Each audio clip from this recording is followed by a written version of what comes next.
الحمد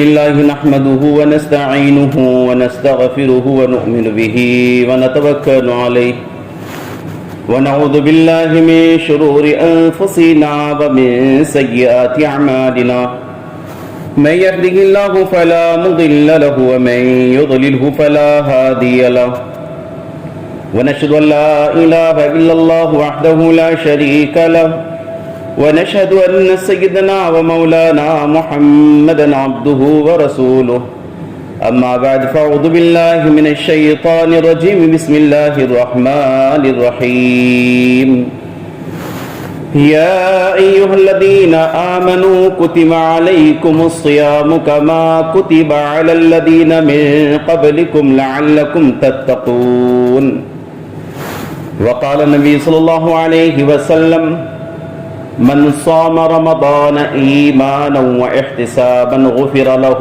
ما تقدم من ذنبه وقال النبي صلى الله عليه وسلم من قام رمضان إيمانا واحتسابا غفر له ما تقدم من ذنبه وقال النبي صلى الله عليه وسلم من قام في ليلة القدر إيمانا واحتسابا غفر له ما تقدم من ذنبه صدق الله العظيم وصدق رسوله النبي الكريم ونحن على ذلك من الشاهدين والشاكرين والحمد لله رب العالمين. معزز موقر قبل صد احترام علماء کرام و عزیز دوستوں، رب ذوالجلال کا احسان ہے کہ اس رب نے مجھے اور آپ کو انسان بنایا اور انسانوں میں بھی ایک افضل مخلوق بنائی ہے. اپنی خلافت کے ساتھ سرکار عالم صلی اللہ علیہ وسلم کی نیابت والا کام بھی عنایت فرمایا ہے. ویسے تو اس روئے زمین پر جو مخلوقات آپ کو اور ہمیں نظر آ رہی ہیں، ما بین السماوات والارض، آسمان سے اوپر، آسمان اور زمین کے درمیان، پھر زمین سے نیچے، شجر حجر نہر بحر، جتنی بھی چیزیں ہیں، یہ تمام کی تمام چیزوں میں اللہ نے جسے سب سے افضل، سب سے اعلیٰ، سب سے بہتر جسے کہا ہے وہ حضرت انسان ہے. پھر حضرت انسان میں اہل ایمان ہیں. ایمان کی وجہ سے میرے اور آپ کی فضیلت بڑی ہوئی ہے. اللہ نے جتنی مخلوقات پیدا کی ہیں، ہر ایک کے پیچھے اس کا اپنا ایک مقصد ہے. حضرت انسان کو جو پیدا کیا، اس کے پیچھے بھی مقصد کہ جس کو اللہ تعالیٰ نے اپنے پیارے کلام میں ارشاد فرمایا کہ وَمَا خَلَقْتُ الْجِنَّ وَالْإِنسَ إِلَّا لِيَعْبُدُونَ، کہ میں نے جن و انسان کو جو پیدا کیا ہے وہ محض اپنی عبادت کے لیے پیدا کیا ہے. اللہ لیعبدون کے معنی علماء کرام نے لکھے ہیں اے لیعرفون، رب کی معرفت حاصل ہو جائے. اور رب کی معرفت عبادات کے راستے سے ہی حاصل ہوتی ہے. پھر اللہ تبارک و تعالیٰ نے اسے منانے، اسے پٹانے، اسے راضی کرنے کے اللہ تعالیٰ نے اعمال عطا فرمائے. اور ان اعمال کو براہ راست بندوں کے حوالے نہیں کیا، بلکہ اس کو گائیڈ کرنے کے اعتبار سے گائیڈنس یعنی انبیاء علیہ السلام نازل فرمائے، مبعوث فرمائے. اور ان تمام کے تمام انبیاء کے پاس اپنے صحیفے، جیسے پہلے انبیاء کے پاس توریت، زبور، انجیل، مختلف صحائف، اور اخیر میں میرا آپ کے آقا تاجدار مدینہ حضرت محمد مصطفیٰ صلی اللہ علیہ وسلم کی آمد کہ آپ صلی اللہ علیہ وسلم کو یہ قرآن مجید عنایت فرمائے. اللہ پاک، جبرائیل پاک، کلام پاک پاک، آقا مدنی صلی اللہ علیہ وسلم کی ذات پاک، پھر یہ امت پاک. تو ایک پاک نظام اللہ نے عنایت فرمایا ہے. ایک مستقل نظام بنایا کہ ماں کی کوکھ سے لے کر کے قبر کی کوکھ میں جانے تک کس ڈسپلن اور سسٹم کے ساتھ اس انسان کو زندگی گزارنی ہے. بہت سی مرتبہ لوگ یہ سمجھتے ہیں کہ دین مشکل ہے. میں اور آپ جھوٹے ہو سکتے ہیں، میں اور آپ کبھی کبھی جذبات میں جھوٹ بھی کہہ دیتے ہیں، خوشی کی بنیاد پر یا خوف کی بنیاد پر یا ڈر کی وجہ سے یا حالات کی بنیاد پر. یہ انسان کے ساتھ ممکن ہے، یہ انسان کے ساتھ ممکن ہے، لیکن اللہ اور اس کے رسول کے ساتھ نہیں. میرا اللہ اور اس کا رسول کہتا ہے کہ الدین یسر، دین آسان ہے. دین مشکل نہیں ہے، دین آسان ہے۔ یہ الگ بات ہے کہ اپنی نادانی کی وجہ سے دین کو سمجھنا میرے اور آپ کے لیے مشکل ہے، کیونکہ انسان جس چیز پر محنت کرتا ہے وہ اس کے لیے آسان ہو جاتی ہے۔ میں نے اور آپ نے جس چیز پر محنت کی وہ تو غیر ضروری چیزیں ہیں، جس کا حاصل شاید بالفور بھی نہیں ہے اور ہماری آنکھوں کے بند ہو جانے کے بعد بھی نہیں ہے، لیکن ایک انسان جو اپنی دنیا کو بھی دین بنا دے اس کے لیے سب کچھ آسان ہے۔ تو اللہ تبارک و تعالیٰ نے ماں کی کوکھ سے لے کر قبر کی کوکھ میں جانے تک، بچپن سے لے کر 55 تک یہ پورا ایک نظام بنایا ہوا ہے کہ کیسے زندگی گزرے گی۔ ماں باپ کے انڈر میں ہے تو ماں باپ کو ذمہ داریاں بتا دی، بڑا ہو گیا تب مجھے اور آپ کو ذمہ داری بتا دی، بیٹا ہے تو ماں باپ کی کیسے مان کر کے چلنا ہے، شوہر بن گیا تو اب اپنے ماتحت، اپنے انڈر واچ، اپنے بیوی بچوں کے ساتھ کیا نظام ہوگا، مکان بنا لیا ہے تو پڑوسیوں کے کیا حقوق ہوں گے، پورا نظام عمدگی کے ساتھ۔ کوئی بندہ یوں کہتے کہ اللہ نے پیدا کر کے یوں چھوڑ دیا اور کوئی سسٹم نہیں بتایا ہے، اس پر کفر کا فتویٰ لگ جائے گا، جب اپنے رب پر الزام لگائے گا۔ ہدایت کے لیے اللہ نے قرآن مجید عطا فرمایا۔ سورہ فاتحہ یہ بندوں کی ریکویسٹ ہے جو 5 وقت کی نماز میں امام صاحب یوں کہتے ہیں الحمدللہ رب العالمین، تمام تعریف اس رب کے لیے جو کہ پالنہار ہے، دونوں عالم کا پالنہار ہے، رحمان ہے، رحیم ہے، یوم جزا کا مالک ہے۔ اہدنا الصراط المستقیم، ہر دن بھیک مانگی جاتی ہے، اے پروردگار ہمیں صراط مستقیم عطا فرما، ایک سینٹر لین عطا فرما۔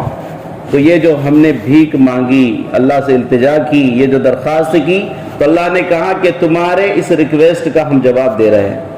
الف لام میم ذالک الکتاب، صراط مستقیم کی اگر تمہیں ضرورت ہے تو صراط مستقیم ذالک الکتاب، یہ وہ کتاب ہے۔ یہ ذالکہ وہ کے معنی میں نہیں، عظمت کے اعتبار سے کہا یہ وہ کتاب ہے جو تم صراط مستقیم کی بھیک مانگ رہے ہو۔ اس قرآن مجید میں پورا نظام ہے، دستور حیات ہے۔ بدقسمتی سے میں اور آپ اس قرآن کو اور قرآن والوں کو سمجھ نہیں پا رہے ہیں، اس کے لیے دنیا میں ذلیل ہو رہے ہیں۔ اور یہ میں نہیں کہہ رہا ہوں، قرآن مجید کی آیت شریفہ وَمَنْ أَعْرَضَ عَنْ ذِكْرِي فَإِنَّ لَهُ مَعِيشَةً ضَنْكًا وَنَحْشُرُهُ يَوْمَ الْقِيَامَةِ أَعْمَى۔ اللہ کہہ رہے ہیں جو میرے قرآن سے اعراض کرے گا، میرے دین سے اعراض کرے گا، صوم و صلاۃ سے اعراض کرے گا، میرے اور میرے حبیب کی بتلائی ہوئی باتوں سے اعراض کرے گا، میں اسے 2 قسم کا عذاب دوں گا۔ یہ چیلنج مخلوق کا نہیں ہے، یہ خالق کا ہے۔ یہ چیلنج سب کا نہیں ہے، رب کا ہے، اور رب کا چیلنج بڑا ڈینجر ہوتا ہے، سمجھنے کی چیز ہے کہ جو اعراض کرے گا میرے دین سے، میرے بتلائے ہوئے احکامات سے، اس قرآن سے، تو میں 2 قسم کا عذاب دوں گا۔ فَإِنَّ لَهُ مَعِيشَةً ضَنْكًا، دنیاوی عذاب یہ دوں گا کہ میں ان کی معیشت، ان کے کاروبار اور ان کا جینا حرام کر دوں گا، اللہ کی نافرمانی کرنے کی صورت میں یہ عذاب۔ دوسرا عذاب وَنَحْشُرُهُ يَوْمَ الْقِيَامَةِ أَعْمَى، قیامت میں جب اسے اٹھاؤں گا تو نابینا اٹھاؤں گا۔ جو اپنی قبروں سے اندھے اٹھیں گے، یہ رزلٹ ہو چکا ہے، قبروں سے اندھے اٹھ گئے، رزلٹ مل چکا ہے کہ اللہ کی ناراضگی ہے۔ دنیا میں پریشان ہے، یہ بھی رزلٹ ہو چکا ہے۔ اور دنیا میں پریشان ہے یا نہیں ہے، بندہ خود اپنے نفس کا، اپنے ذات کا جائزہ لے سکتا ہے۔ شاہ بہلول کو کون نہیں جانتے؟ بہلول دانا، فنا فی اللہ آدمی، ولی اللہ تھے، دنیا سے بالکل بیزارگی، ننگے پاؤں پھرا کرتے تھے۔ اس زمانے کے بادشاہ رشید نے انہیں باضابطہ سفر حج سے اٹھا کر کے لے لیا تھا۔ مامور تھے کہ لوگوں کے سامنے عقل اور دانائی کی باتیں کرتے تھے، اکثر غریبوں کے بیچ میں بیٹھا کرتے تھے، قبرستان میں جا کر کے بیٹھتے تھے۔ لوگ ان سے سوال کرتے کہ بہلول آپ یہاں کیوں بیٹھتے ہیں؟ کہا کہ مجھے ان لوگوں کے بیچ بیٹھنا بہت اچھا لگتا ہے۔ کہا کہ کیوں؟ یہ کسی کی غیبت نہیں کرتے۔ قلندر ہر چے گویت دیدہ گویت، بزرگوں کی بات سونے کی ڈلیا سے بھی زیادہ قیمتی ہوتی ہے۔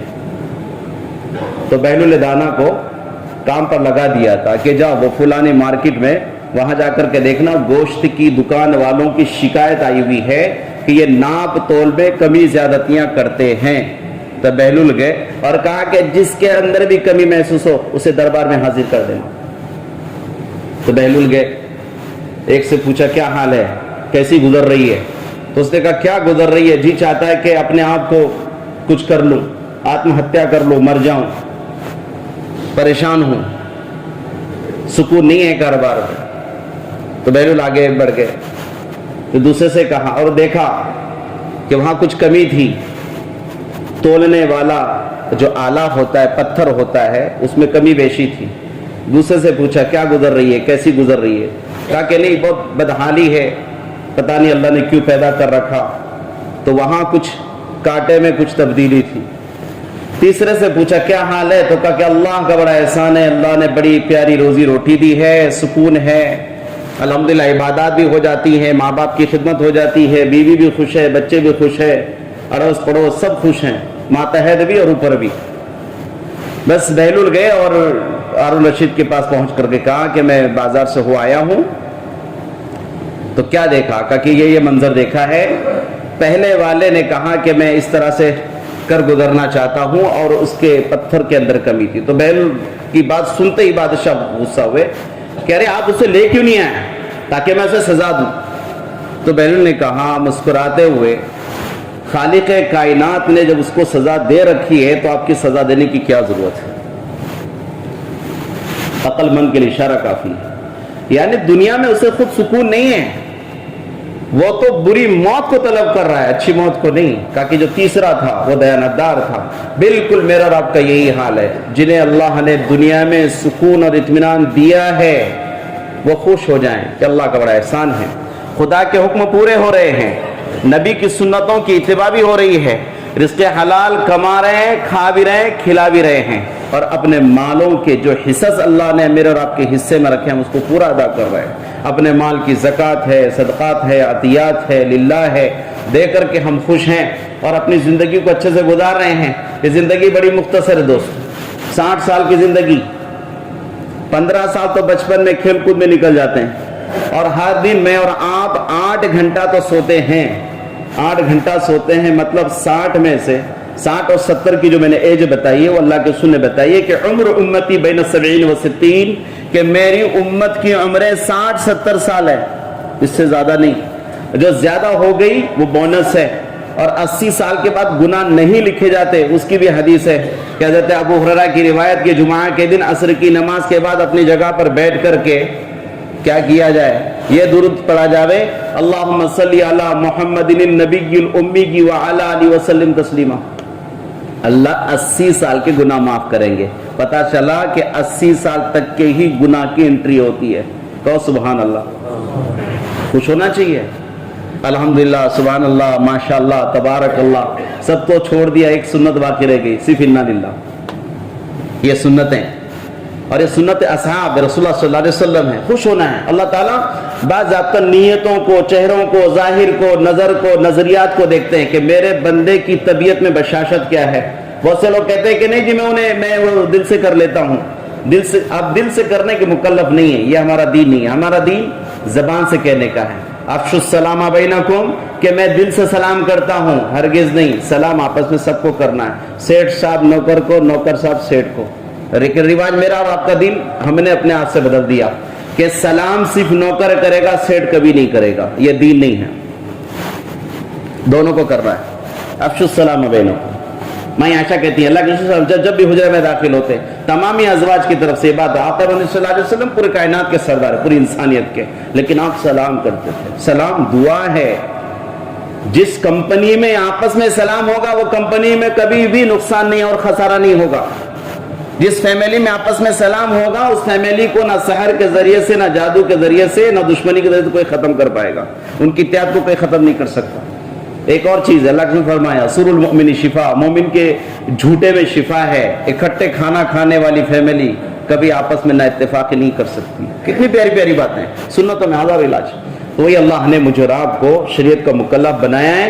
شریعت کسے کہتے ہیں؟ جیسے اللہ نے کہا ویسے کرنا، جتنا کہا اتنا کرنا، جب تک کہا تب تک کرنا، یہ شریعت ہے، شارٹ بٹ سویٹ۔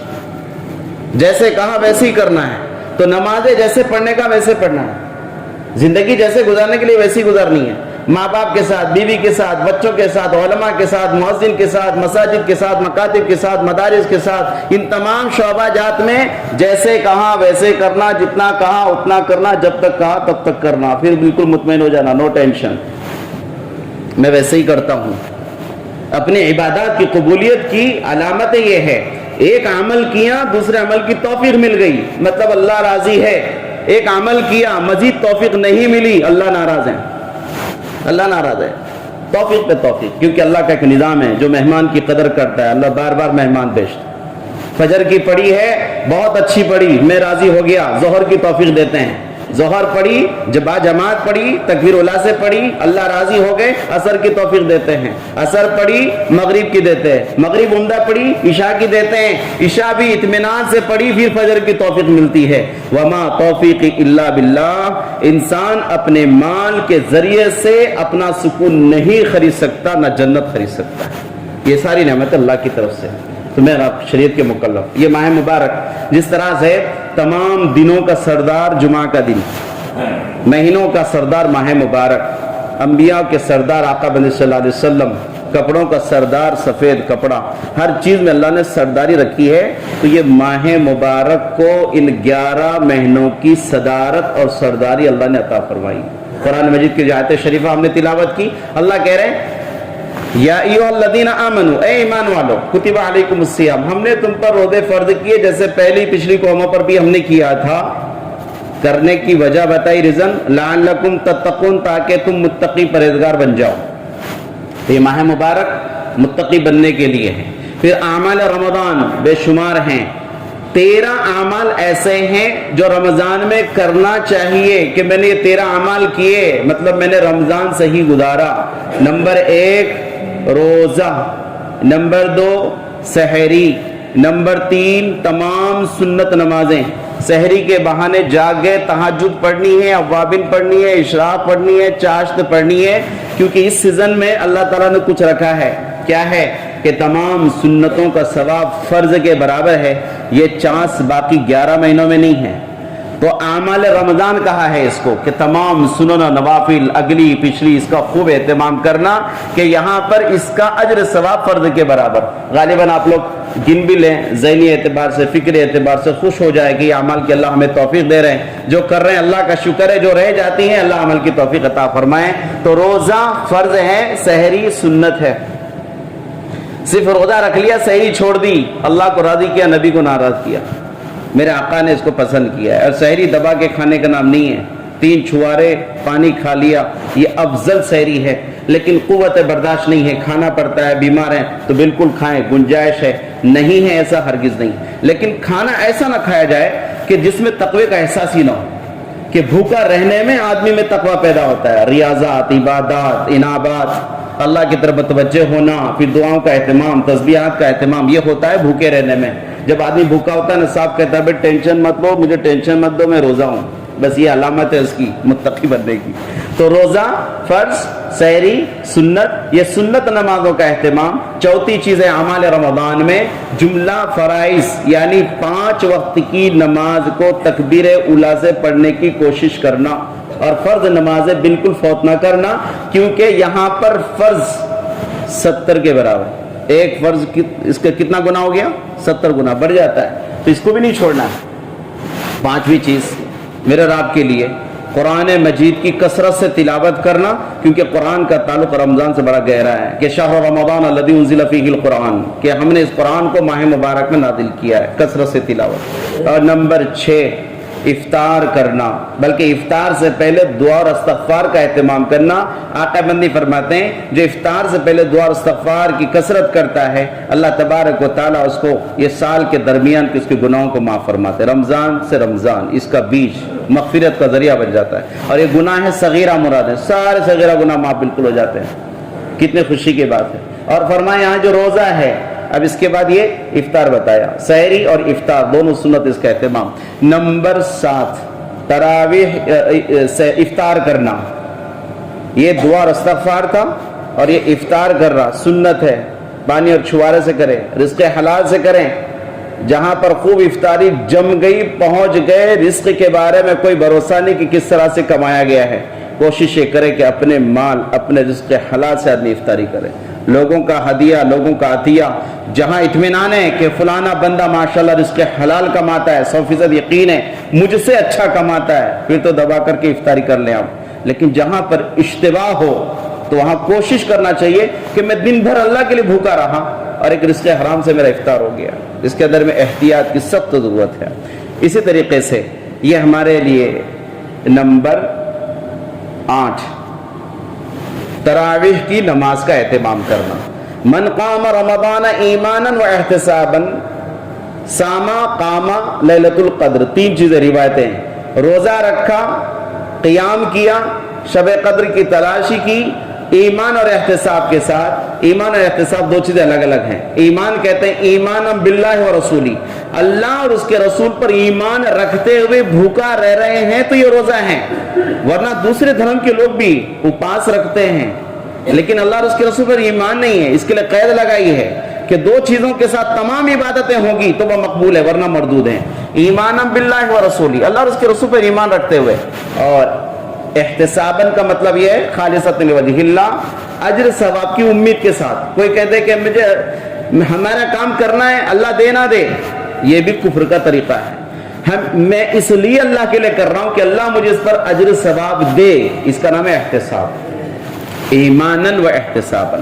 تو یہ تراویح کی نماز میں 2 چیزیں سنت ہیں: مکمل قرآن سننا، 30 دن تک تراویح پڑھنا، اور اس کے بعد عزیز بزرگوں دوستوں 9ویں چیزیں تمام طاق راتوں میں جاگنا، 21 23 25 27 29. اور اس کے بعد یہ ہمارا 10 نمبر آتا ہے صدقۃ الفطر کی ادائیگی کرنا، اپنے صدقۃ الفطر نکالنا عید کی نماز سے پہلے. اور اس کے بعد ہے لیلۃ الجائزہ، بدلے کی رات. یعنی یہ تو تراویح کی نمازیں پڑھ رہے تھے، یہ راتوں میں جو ہم نے قیام کیا تھا اللہ اس کا بدلہ دیتے ہیں عید سے پہلے والی رات میں. اور اس کو کہتے ہیں یوم الجائزہ، بدلے کا دن یعنی عید کا دن. اس کے اندر میں عبادت کرنا یعنی نماز پڑھنا. اور 13ویں چیز اعتکاف مسجد کا کرنا. اللہ مجھے اور آپ کو ان 13 اعمال کو جان کر، سمجھ کر، مان کر کرنے کی توفیق عطا فرمائیں. تو جب 13 اعمال کریں گے تو خوش ہو جائیں گے. ان اعمال کو 13 کرنا ہے، ان اعمال کا 13 نہیں کرنا ہے. کیا کرنا ہے انشاءاللہ؟ یہ رمضان کی، اسے اعمال رمضان کہتے ہیں. صحابہ اکرام بعض ہفتہ متوجہ ہو کر کے طلب کے ساتھ اللہ کے رسول سے لیتے اس پر عمل کیا کرتے تھے. اور اخیراً ایک درخواست آپ سے ہے. اس وقت کے حالات آپ ملک کے سب جانتے ہیں، بالخصوص اللہ نے مجھے اور آپ کو جان اور مال جو دیا ہے، ہم اپنے جان اور مال، اپنے وقت کو اپنے بساط کے مطابق خرچ کریں. ہر آدمی یہ نہ کہے کہ مالداروں کا کام ہے، ہرگز نہیں. ہم دلدار نبی کی امت ہیں تو دلداری پیش کرے. جس کے پاس جو ہے اللہ نے وہ ہم سے مانگا ہے. ان اللہ اشتری من المؤمنین انفسهم واموالهم بان لهم الجنہ. یہ نعمت اللہ نے مجھے اور آپ کو دی ہے. جنہیں اللہ نے کروڑوں میں دیا ہے وہ لاکھوں میں خرچ کرے. امت کی ضروریات ہیں، امت کی ضروریات ہیں. جس طرح 2 رکعت نماز فرض پاک جگہ دیکھ کر کے ادا کرنے کا حکم ہے، اس لیے اپنے مالوں کی زکوٰۃ بالکل اطمینان کے ساتھ پاک جگہ پر خرچ کرے. کروڑوں میں دیا، لاکھوں میں خرچ کرے. لاکھوں میں دیا، ہزاروں میں خرچ کرے. جنہیں ہزاروں میں دیا ہے وہ سینکڑوں میں خرچ کرے. جنہیں سینکڑوں میں دیا ہے وہ روپیوں میں خرچ کرے. جنہیں صرف روپے دیے ہیں پیسوں میں خرچ کرے. جنہیں کچھ نہیں دیا ہے وہ دعاؤں کے ذریعے سے کہ اللہ تعالیٰ جن سے آپ کام لے رہے ہیں اللہ تعالیٰ ان سے خوب لے گی. یقین مانیے اللہ کے رسول نے اس صحابی کا بھی لیا جس نے سب لا کر دیا، جس نے نصف دیا اس کا بھی لیا. لنگڑے معذور صحابی نے چند کھجور لائے، سب پر ڈالا. یعنی اس مال کی عظمت دکھائی کہ بہت دینے والے کی عظمت نہیں ہے، یہاں اخلاص کی عظمت ہے. اللہ تعالیٰ مجھے اور آپ کو عمل کی توفیق عطا فرمائے. ملک کے حالات میں خاص کر کے اس وقت جو چل رہا ہے ارتداد کا مسئلہ چل رہا ہے، ہماری ایمان والی ماں بہنوں کے ساتھ کیا ہو رہا ہے پوری دنیا جانتی ہے. تفصیلات کی ضرورت نہیں ہے. غریب علاقوں میں رہنے والے مسلم نان مسلم حالات کیا جانتے ہیں. اسکول اور کالجز پڑھی لکھی لائن سے کس قدر ایمان والیاں مرتد ہو رہی وہ بھی آپ جانتے ہیں. جاب کے بہانے باہر بلایا جا رہا ہے ایمان والیوں کو بہلا پسلا کر کے، پھر کس قدر ان کے ساتھ تانا تشنیاں، ان پر ظلم زیادتیاں ہوتی ہیں اور قتل تک کے نوبتیں پہنچ رہی ہیں اور حالات بد سے بدترین ہو چکے ہیں. ہماری قوم کی بیوائیں مطلقائیں مستقل پریشان ہیں. میرے نبی نے بیواؤں کو کیا نعمتوں سے نوازا، غور کر کے دیکھیں، انشاءاللہ اس میں پتہ چل جائے گا. اس لیے اللہ تعالیٰ مجھے اور آپ کو بالکل عمل کرنے کی توفیق عطا فرمائیں. جزاک اللہ خیر و احسن الجزا.